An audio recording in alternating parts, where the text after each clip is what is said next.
विधायिका।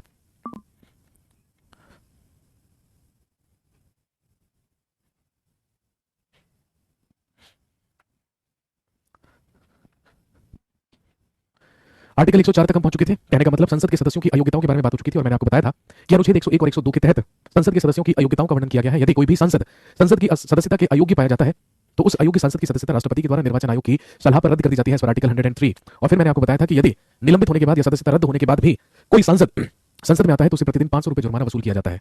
यहां तक हम पहुंच चुके थे। चलिए इसके बाद हम आगे बढ़ते हैं। अगला इंपॉर्टेंट आर्टिकल लिखिए, आर्टिकल 107, संविधान का अनुच्छेद 107। आर्टिकल 107 ऑफ इंडियन कॉन्स्टिट्यूशन, संविधान का अनुच्छेद 107 लिखेंगे। इसमें है definition of an ordinary bill. Definition of an ordinary bill, एक साधारण विधेयक की परिभाषा।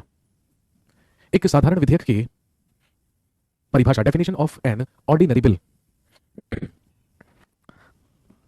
एक साधारण विधेयक की परिभाषा।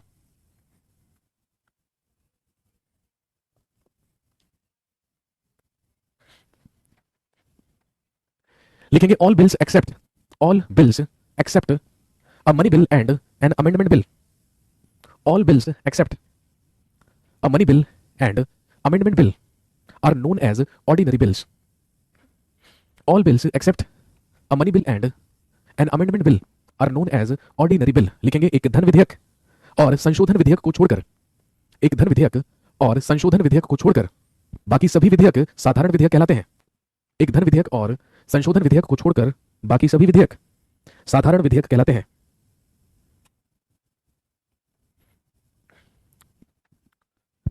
दूसरे पॉइंट में लिखेंगे N ordinary bill, N ordinary bill can be presented, N ordinary bill can be presented in either of the houses of the parliament. N ordinary bill can be presented in either of the houses of the parliament. लिखेंगे एक साधारण विधेयक को संसद के किसी भी सदन में पेश किया जा सकता है। एक साधारण विधेयक को संसद के किसी भी सदन में पेश किया जा सकता है।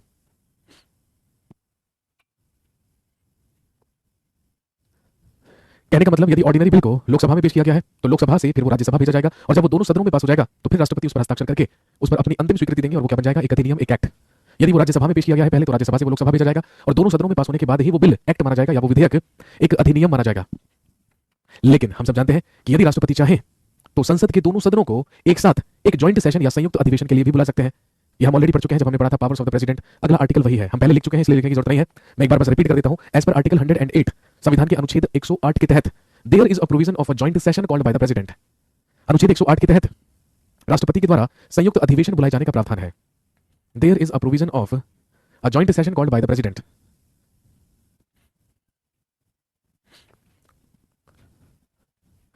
इस अनुच्छेद में राष्ट्रपति के द्वारा संयुक्त अधिवेशन को बुलाए जाने का प्रावधान है। There is a provision of a joint session called by the president.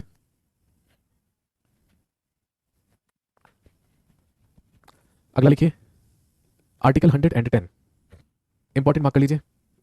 इसमें है definition of a money bill, एक धन विधेयक की परिभाषा। Definition of a money bill, एक धन विधेयक की परिभाषा।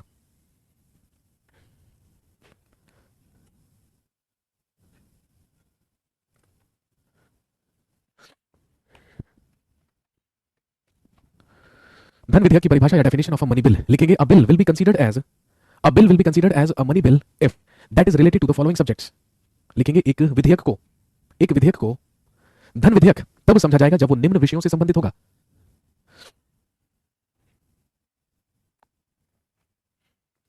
अ bill will be considered as a money bill if that is related to the following subjects.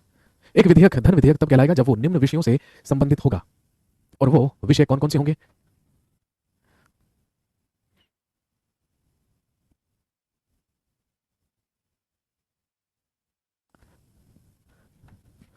लिखेंगे सबसे पहले अप्लाइंग अ टैक्स।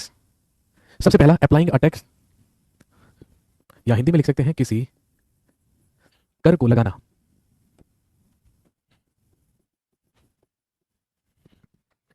या किसी भी टैक्स में परिवर्तन करना। यदि भारत सरकार के द्वारा कोई भी कर लगाया जाता है या किसी भी कर में कोई परिवर्तन किए जाते हैं या किसी भी कर को समाप्त किया जाता है या किसी भी कर में कोई एग्जेम्पशन या छूट देना होता है या आप कह सकते हैं किसी भी कर से संबंधित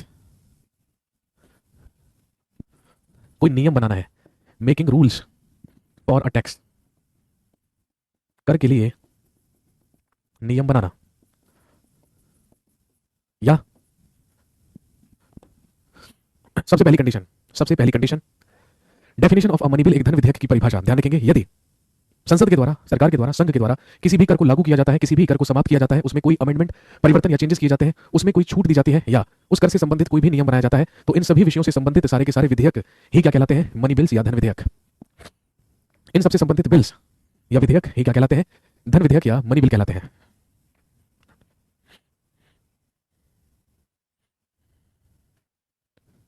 दूसरा विषय, दूसरी कंडीशन लिखेंगे, पॉइंट नंबर 2 इसी में आर्टिकल 110 में ही दूसरी कंडीशन लिखेंगे, taking loan from the government of India, Bharat सरकार के द्वारा ऋण लेना। Taking loan from the government of India, Bharat सरकार के द्वारा ऋण लेना।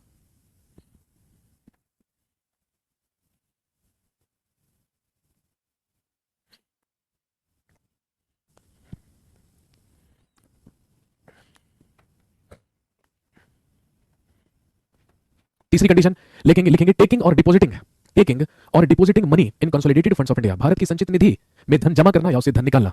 भारत की संचित निधि में धन जमा करना या उसे धन निकालना, वो भी किसके तहत होगा? मनी बिल के तहत।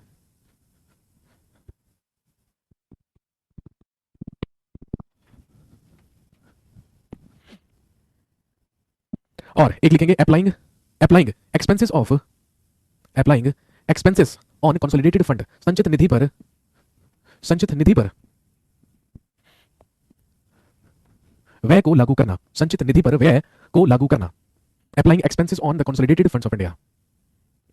इन सभी विषयों से संबंधित जो बिल होते हैं उन्हीं को क्या कहा जाता है? मनी बिल कहा जाता है। लेकिन ध्यान रखेंगे, लिखिए अगले पॉइंट में, अ bill is a money bill, a bill is a money bill is always decided by the speaker of Lok Sabha. A bill is a money bill is decided by the speaker of Lok Sabha. लिखेंगे एक विधेयक धन विधेयक है, ये लोकसभा अध्यक्ष के द्वारा निर्धारित किया जाता है। एक विधेयक धन विधेयक है, ये लोकसभा अध्यक्ष के द्वारा निर्धारित किया जाता है। बिकॉज, क्योंकि अ money bill can be presented in Lok Sabha only, क्योंकि एक धन विधेयक को केवल लोकसभा में ही पेश किया जा सकता है। Because a money bill can only be presented in Lok Sabha, या आप लिख सकते हैं अ money bill can be presented in Lok Sabha only. एक धन विधेयक को केवल लोकसभा में ही पेश किया जा सकता है।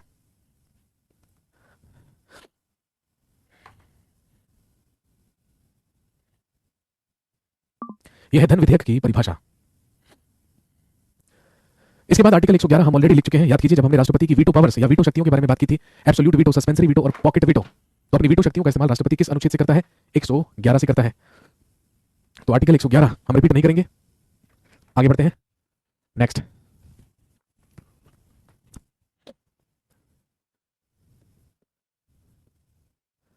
अगला लिखिए आर्टिकल 112 ऑफ इंडियन कॉन्स्टिट्यूशन, संविधान का अनुच्छेद 112। आर्टिकल 112 ऑफ इंडियन कॉन्स्टिट्यूशन, संविधान का अनुच्छेद 112, जिसमें है, लिखेंगे annual financial statement of union, या लिखेंगे संघ का वार्षिक वित्तीय विवरण। Annual financial statement of union या संघ का वार्षिक वित्तीय विवरण, which is commonly known as, जिसे कॉमनली क्या कहा जाता है? यूनियन बजट, जो कॉमनली संघीय बजट कहलाता है। अनुच्छेद 112 के तहत राष्ट्रपति के द्वारा प्रत्येक वर्ष की शुरुआत में एक बजट सत्र बुलाकर, आप जानते हैं, संघ का लेखा जोखा, आय और व्यय का ब्यौरा पेश करवाया जाता है, जिसे हम क्या कहते हैं? यूनियन बजट, जिसे हम संघीय बजट कहते हैं। ये हम ऑलरेडी पढ़ चुके हैं जब हमने राष्ट्रपति की वित्तीय शक्तियों के बारे में या फाइनेंशियल पावर्स के बारे में बात की थी। लेकिन कई बार एग्जाम में पूछते हैं कि बताइए, जो बजट होता है उस बजट का संवैधानिक नाम या कॉन्स्टिट्यूशनल नेम क्या होता है? The constitutional name of the budget is annual financial statement, वो कहलाता है वार्षिक वित्तीय विवरण।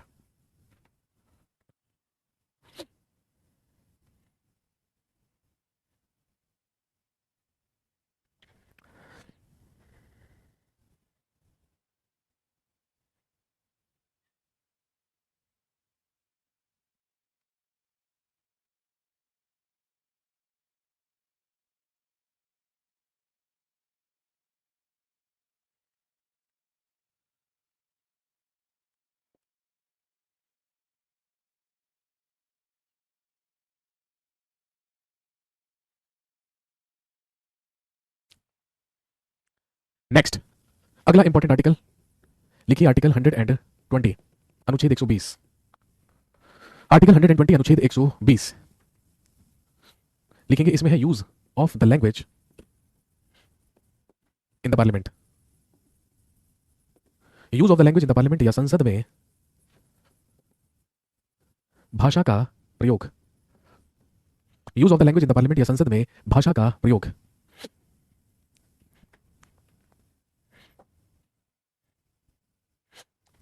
लिखेंगे the official language of the parliament. The official language of the parliament is Hindi. लिखेंगे संसद की आधिकारिक भाषा, संसद की आधिकारिक भाषा हिंदी होती है। The official language of the parliament is Hindi. संसद की आधिकारिक भाषा हिंदी होती है। बट फॉर एड्रेसिंग, लेकिन संबोधित करने के लिए, बट फॉर एड्रेसिंग या लिखेंगे लेकिन संबोधित करने के लिए हिंदी, इंग्लिश और either languages of the Indian constitution can be used. लिखेंगे लेकिन संबोधित करने के लिए हिंदी, अंग्रेजी या संविधान की किसी भी भाषा का प्रयोग किया जा सकता है। लेकिन संबोधित करने के लिए इंग्लिश, हिंदी या संविधान की किसी भी भाषा का प्रयोग किया जा सकता है।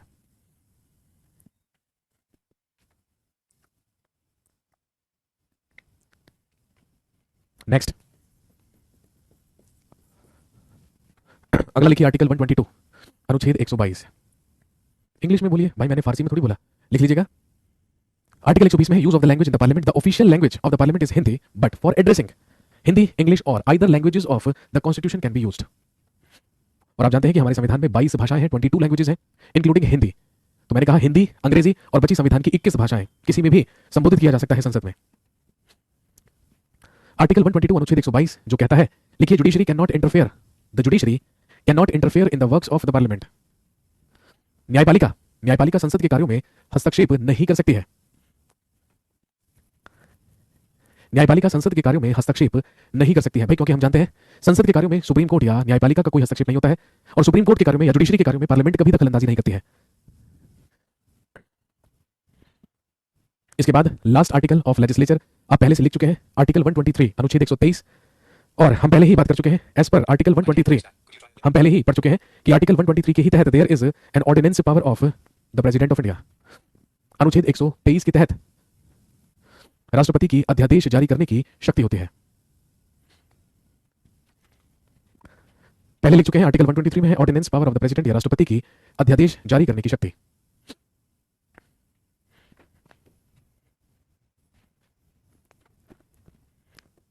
लिखिए इसके बाद जुडिशरी ऑफ यूनियन या संघ की न्यायपालिका। जुडिशरी ऑफ यूनियन या संघ की न्यायपालिका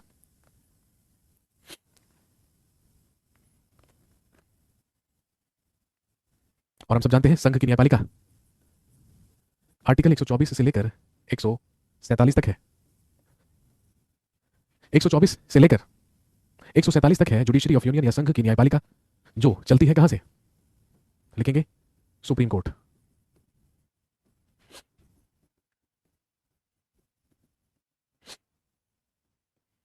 इसमें हम बात करेंगे about the supreme court of India या भारत का सर्वोच्च न्यायालय।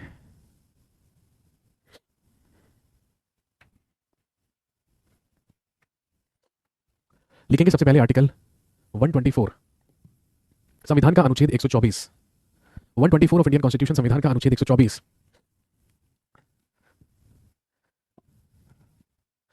लिखेंगे आर्टिकल 124 में there shall be a supreme court of India. There shall be a supreme court of India भारत का एक सर्वोच्च न्यायालय होगा। There shall be a supreme court of India भारत का एक सर्वोच्च न्यायालय होगा। लिखेंगे which will be comprised of one chief justice and 33 other जजेस। भारत का एक सर्वोच्च न्यायालय होगा जो एक मुख्य न्यायाधीश और 33 अन्य न्यायाधीशों से मिलकर बना होगा। There shall be a supreme court of India भारत का एक सर्वोच्च न्यायालय होगा which will be comprised of one chief justice and 33 other जजेस, जो एक मुख्य न्यायाधीश और 33 अन्य न्यायाधीशों से मिलकर बना होगा। अगला पॉइंट लिखेंगे ऑल द जजेस of supreme court are appointed by the president of India.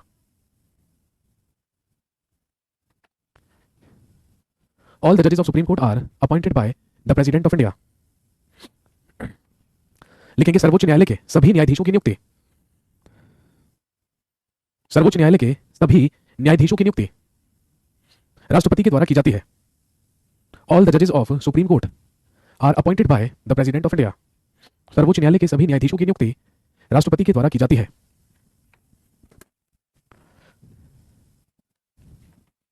लिखिए chief justice is appointed by the president, chief justice is appointed by the president with an advice of PM.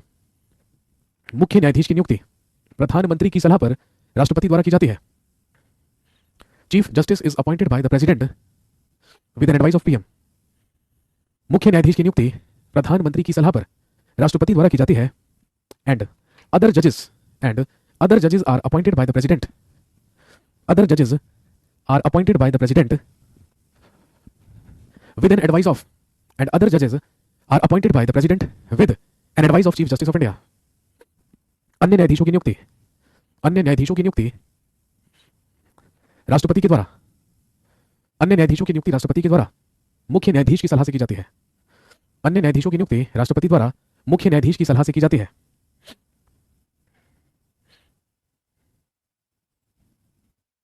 इसी में next लिखेंगे, next लिखिए eligibilities for the supreme court जज। सर्वोच्च न्यायालय के न्यायाधीश के लिए योग्यताएं। Eligibilities for the supreme court जज, सर्वोच्च न्यायालय के न्यायाधीश के द्वारा योग्यताएं। सर प्रेसिडेंट लीव पर हो तो किसके द्वारा की जाएगी? क्या आपको नहीं पता है कि जब प्रेसिडेंट लीव पर होता है तो क्या होता है? क्या ये आप नहीं पढ़ चुके हैं? अपने दिमाग से क्वेश्चन मत बनाया करो, क्योंकि यदि अपने दिमाग से बनाओगे तो कूड़ा बनेगा। भाई जब मैंने आपको ये बता दिया कि यदि प्रेसिडेंट लीव पर हो तो उसका सारा कार्यभार कौन संभाल लेता है? वाइस प्रेसिडेंट, उपराष्ट्रपति। और जब उसका सारा का सारा कार्यभार वाइस प्रेसिडेंट संभाल लेगा तो भाई राष्ट्रपति की सारी पावर्स का इस्तेमाल भी तो कौन करेगा? Vice president. तो मुझे नहीं लगता कि कोई ऐसा सवाल था जो आपको पूछने की जरूरत थी, क्योंकि हम ऑलरेडी प्रेसिडेंट और वाइस प्रेसिडेंट पढ़ने के बाद यहां तक पहुंचे हैं।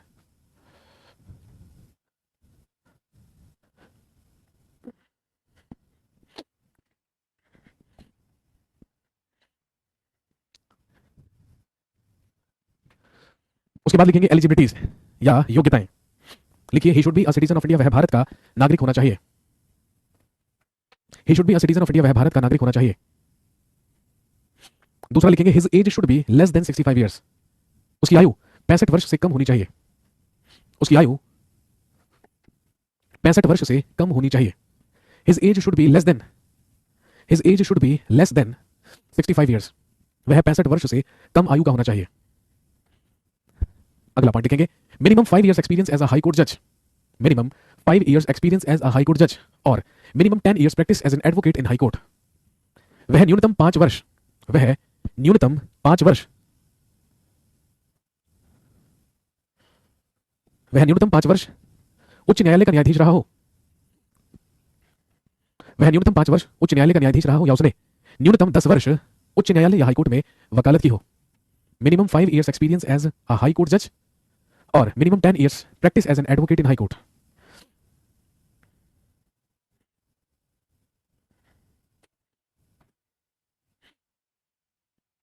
अगला पॉइंट लिखेंगे, अगला पॉइंट लिखेंगे after getting retired, after getting retired a supreme court जज, after getting retired a supreme court जज can not practice anywhere in India. लिखेंगे सेवानिवृत्त होने के बाद, सेवानिवृत्त होने के बाद सर्वोच्च न्यायालय का न्यायाधीश, सेवानिवृत्त होने के बाद सर्वोच्च न्यायालय का न्यायाधीश भारत में कहीं भी वकालत नहीं कर सकता। सेवानिवृत्त होने के बाद सर्वोच्च न्यायालय का न्यायाधीश भारत में कहीं भी वकालत नहीं कर सकता।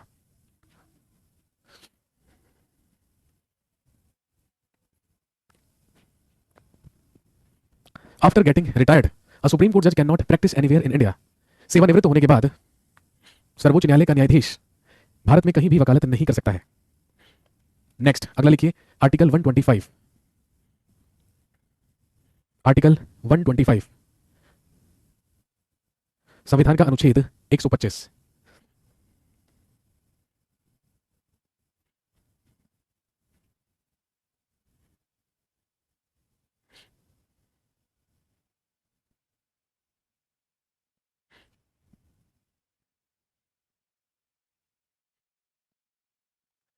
लिखेंगे इसमें है इसमें है about the salaries and the allowances of supreme court जजेस। About the salaries and allowances of supreme court जजेस। लिखेंगे सर्वोच्च न्यायालय के न्यायाधीशों के वेतन एवं भत्तों के विषय में।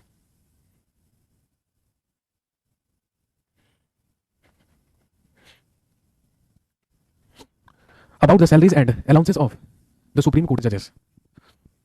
तो ध्यान रखेंगे, यदि बात होती है चीफ जस्टिस ऑफ इंडिया की, भारत के मुख्य न्यायाधीश की, तो भाई आप जानते होंगे चीफ जस्टिस ऑफ इंडिया की सैलरी कितनी होती है? 2.8 लाख। 2.8 लाख पर मंथ, यानी कि 2,80,000 रुपए पर मंथ।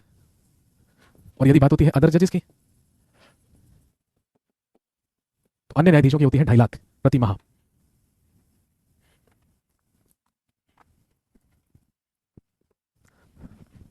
लिखेंगे आफ्टर अपॉइंटमेंट, नियुक्ति के पश्चात, आफ्टर अपॉइंटमेंट या नियुक्ति के पश्चात, the salaries and allowances of supreme court जजेस, the salaries and allowances of supreme court जजेस कैन नॉट बी रिड्यूस्ड। लिखेंगे नियुक्ति के पश्चात, नियुक्ति के पश्चात, नियुक्ति के पश्चात सर्वोच्च न्यायालय के न्यायाधीशों के वेतन एवं भत्तों में कोई कमी नहीं की जा सकती। There salaries and allowances can not be reduced. अगला लिखिए आर्टिकल 126 अनुच्छेद 126। आर्टिकल 126 ऑफ इंडियन कॉन्स्टिट्यूशन, संविधान का अनुच्छेद 126, जिसमें है, लिखिए in absence of the chief justice of India, मुख्य न्यायाधीश की अनुपस्थिति में, in absence of the chief justice of India, Bharat के मुख्य न्यायाधीश की अनुपस्थिति में, द नेक्स्ट सीनियर मोस्ट जज of supreme court, the next senior most जज of supreme court will perform his duties. मुख्य न्यायाधीश की अनुपस्थिति में, मुख्य न्यायाधीश की अनुपस्थिति में सर्वोच्च न्यायालय का अगला वरिष्ठतम न्यायाधीश, सर्वोच्च न्यायालय की या मुख्य न्यायाधीश की अनुपस्थिति में सर्वोच्च न्यायालय का वरिष्ठतम न्यायाधीश ही उसका कार्यभार संभालेगा।